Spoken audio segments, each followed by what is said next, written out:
12 की उम्र में शादी, 13 में बच्चा। अब सुनाई गई सजा ए मौत। झकझोर देगी बालिका वधू की कहानी। ये कहानी है गोली कोहकान की, वो लड़की जिसके सपने बचपन में ही कुचल दिए गए जब उसे गुड्डे गुड़ियों से खेलना था। उस उम्र में वो माँ बन गई, उम्र में बड़े पति से अत्याचार सहे, और अब उसे मौत की सजा सुनाई गई है। लेकिन आखिर क्यों? ईरान में रहने वाली गोली कोहकान एक बलूच महिला है।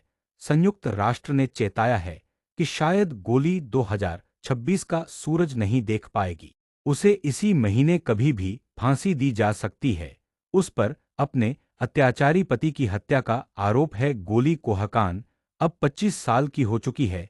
संयुक्त राष्ट्र के 8 स्वतंत्र विशेषज्ञों के मुताबिक यह मामला ईरान की न्याय प्रणाली में बाल विवाह और घरेलू हिंसा का सामना करने वाली महिलाओं के साथ लैंगिक भेदभाव का उदाहरण है। अगर उसे फांसी दी जाती है तो यह अंतर्राष्ट्रीय मानवाधिकार कानूनों का उल्लंघन होगा। कोहकान की उम्र बमुश्किल 12 साल की रही होगी जब उसे अपने ही चचेरे भाई से शादी करने को मजबूर किया गया।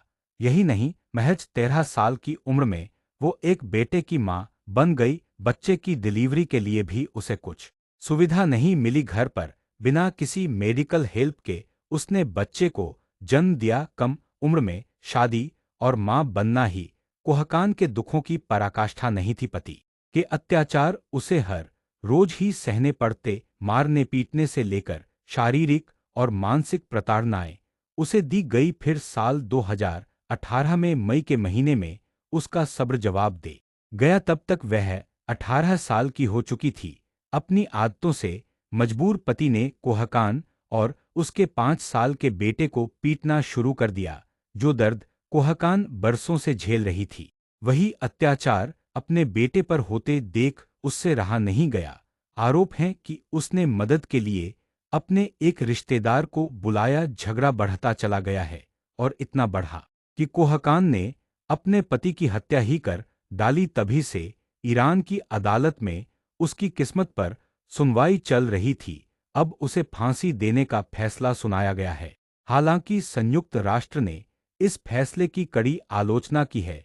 विशेषज्ञों का कहना है कि गोली कोहकान घरेलू हिंसा और न्याय प्रणाली की कमियों शिकार है। उसे फांसी देना बड़ा अन्याय होगा। सरकार एक ऐसी महिला को मार देना चाहती है जो अपनी और अपने बच्चे की रक्षा कर रही थी, जिसने वर्षों तक हिंसा सहन की। कोहकान अनपढ़ा है और कानूनी मदद तक उसकी पहुंच नहीं है। उस पर पति की हत्या के आरोप को मानने के लिए दबाव डाला गया।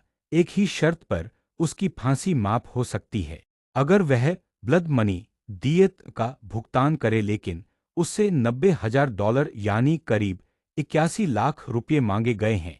यह पैसा अनुशंसित दर से काफी ज्यादा है और इतना पैसा जुटाना उसके बूते नहीं था। वीडियो अच्छा लगे तो लाइक जरूर करें।